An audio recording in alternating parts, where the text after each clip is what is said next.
banjo players all over this world that could play banjo and do what they do. But there was not one that could stand on this stage and do a 45-minute or an hour show in his prime time with a 5-string banjo like Raymond did. He could stand here and play nothing but instrumentals and entertain a crowd for the whole time. And like I say, even Earl Scruggs could not do that. They had a band, singing band and all that, but Raymond was the man that could absolutely do that. And that's the reason we decided to call Jake and ask him. He said he was coming anyway, and I said, we're going to put you to work, buddy, because Raymond would certainly appreciate you coming in and filling in for him just a little bit on this one right here. But this was his signature number. It's the one you see all these awards are sitting up here. We were together, all those Stigma awards and things that he won. He won, got several recognitions after we left, but all those standing up there is the ones that we won at the Bluegrass Music Awards in Nashville, Tennessee together back when Wayne and I were traveling with Raymond. And this right here is the number that absolutely takes the Grand Ole Opry, because every time he played it for somebody, it was standing ovations no matter where he went, folks. Here at Kyle's place, which we had to start right here, as a matter of fact, in 1982. We were here when the doors opened on Stomping Ground. And so we're going to let Jake here do his #1 tune that it was his signature number. There's no doubt about it. And we appreciate John and Shirley and the family asking us to be a part of this today, because Raymond was like a father to us. I'll tell one more little story. Our dad was a banjo player, and actually, he was the first person we ever knew when I was a little fellow that got to play on the Grand Ole Opry in 1960. Our dad did with his band, and one of his bandmates is still here today, Curtis Black, was sitting right here. They went to Curtis and his brother Haskell. They won a thing back then. It's called that the Grand Ole Opry done. It was done through Pet Milk Company. And it's a sponsorship at the Grand Ole Opry, and they did it through the radio stations all over the United States. And what they won then in 1960 to go to the Grand Ole Opry would be like winning the American Idol or The Voice would be in today's world. And I remember, I was just 3 years old, and they went and did that. But besides our dad, Raymond was the next thing to a dad. And our daddy told us that when we started with him, because I wasn't but 17 years old, and my daddy told me, he said, because I was a little rambunctious before, so Wayne, if you notice, I'm the one that does all the talking, I always have. Run my mouth a lot more. I know people get tired of it, but just the way it was, my daddy knew that. He was a smart man. And he said, just keep your mouth shut, Mr. Raymond, when you get out there on the road and learn a few things. That's basically what he's telling me. So we did that, and 45 years later, folks, we're still at this business out there on the road, playing it around the country and around the world. But anyway, Jake Jones, if y'all give Jake a good hand here on the 5-string banjo. Jake is going to do the #1 Raymond Fairchild number. It's called Whoa, You Whoa. Whoa, boy.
About as close as it gets, man. I've heard people try to play it, but that boy's got it down. The Crow Brothers, great gospel group. It's so good to see them, and hadn't seen Cody Schuler in a long time. I remember he was just a little kid up here playing with Raymond. Okay, Raymond, as you know, was a 32nd degree Mason and a member of Pigeon River Lodge number 386 over in Canton. And I'd like to welcome his fellow Masons to perform the appropriate Masonic rites. And I'd like to call on Brother John Birchfield. So, Brother John.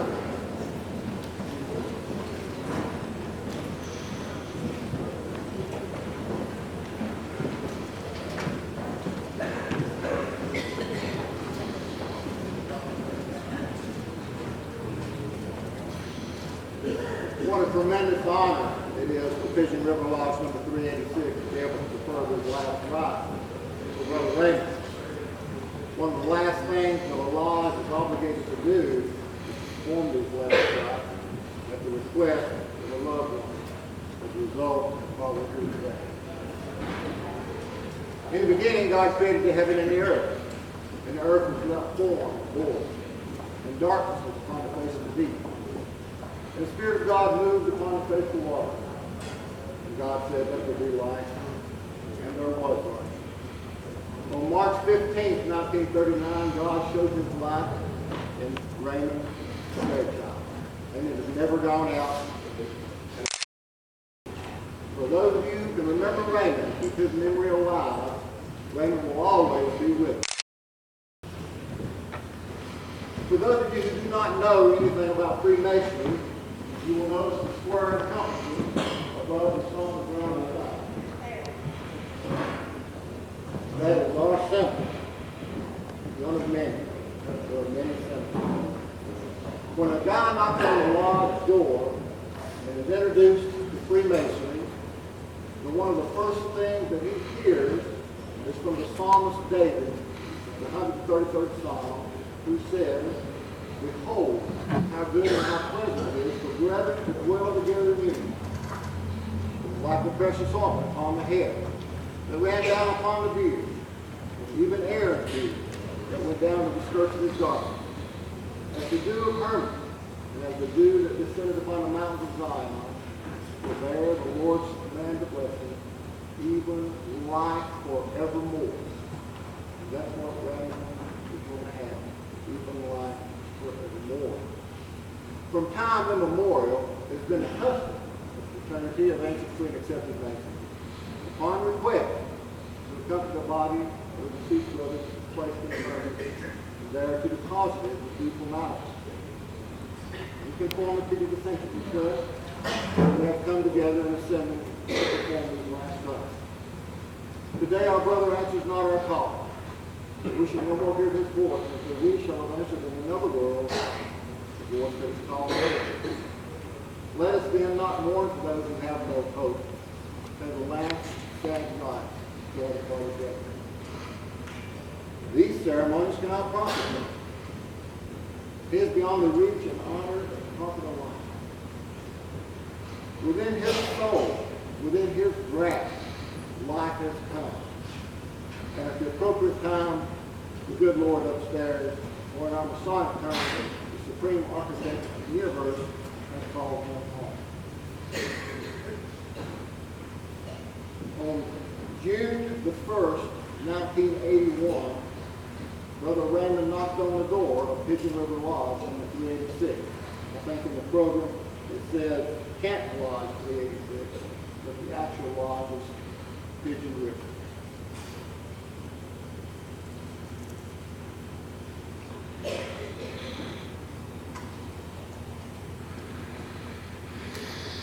And upon which, when he goes into the lodge, if he goes around the lodge, he comes to a point where he is approached by the master.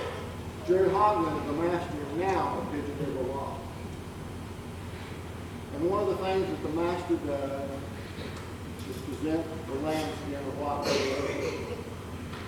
The lambskin is an emblem of innocence, and the badge of Mason, more ancient than golden fleece or Roman eagle, more honorable than star and garter, or any other order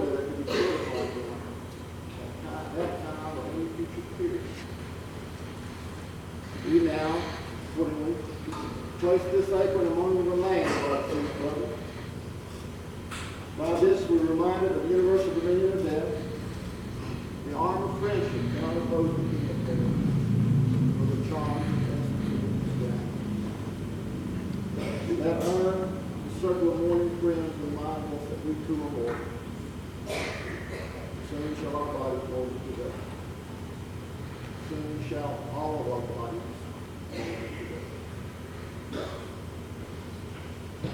This evergreen, which once marked the temporary resting place of the lustrous dead, is a symbol of our belief and emblem of our faith in the immortality of the soul. By it, we're reminded that we have an immortal part within us, which shall survive the grave, and which shall never, never, never die. The will of God is accomplished. We cherish his memory here. We commend his spirit to God who gave it. We commend his gratitude. Unto the grave we have consigned the body of our deceased brother.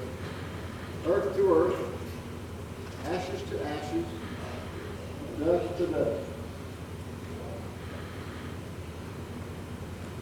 There to remain until the trump shall sound on the resurrection day.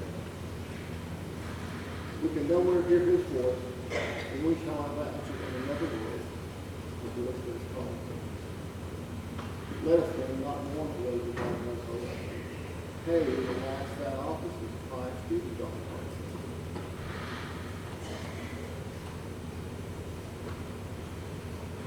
This tribute that we do today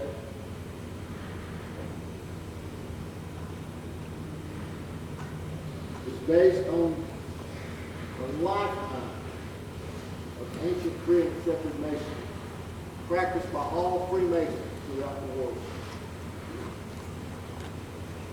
When Brother Raymond knocked on the door of the lodge, he was treated as any other fellow Brother Mason was treated. So as we reach out to Brother Raymond one last time, we say, soft and safe to be, my brother. Be thou most forgiven. Bright and beautiful, be thy rising place. With fragrance eternal, may the earliest birds of spring unfold our beauties for thy resting place, and the sweetness of the summer's last rose linger long. Though the cold blast of winter may leaven into dust, and for time restore their loveliness, yet their fading is not final, and in the springtime they surely shall be again. So, my brother, in the bright morning of the world's resurrection, thy mortal flame that laid in the dust, shall come again at the newness of life, and expand in more beauty and realms beyond the sky. Until then, my brother, farewell. Father, in thy gracious keeping, leave we now, our brother's church. To those with immediate relatives and family and friends who are most heart-stricken with the loss of that family, we extend our sincere and most grateful thanks. May your faith in our Heavenly Father give you peace and hope. Our consoling thought, I want to thank you for the great day for our brother's life. The contemplation of which should inspire us to emulate the many lovely qualities of virtue, so that on that great day of account we may receive from the great architect of the universe the happy reflection. Will you join me in prayer as we bow our heads? Almighty and eternal God, with whom we live and move and have our being, and before whom all men must appear in the judgment day to give an account of their deeds in life, we who now surround the remains of our deceased brother most earnestly beseech thee to impress deeply upon our minds the solemn memories of this day. Wilt thou look with infinite compassion upon the bereaved in our desolation? Bless them with thy love and protection. And may they find consolation and peace in the assurance that their loved ones, our friend and brother, have turned into our brotherhood to engage in those duties. May we have thy divine assistance, O merciful God, that when our work here on earth is done, our soul, disengaged from the coming stuff, will flourish and bloom in death. there to enjoy the rest which thou prepared for all their faithful servants. In that spiritual temple, that house not made with hands. And now, Lord, as we are about to depart from this place, you remind of that prayer which you caused to pray when you said, Our Father who art in heaven, hallowed be thy name.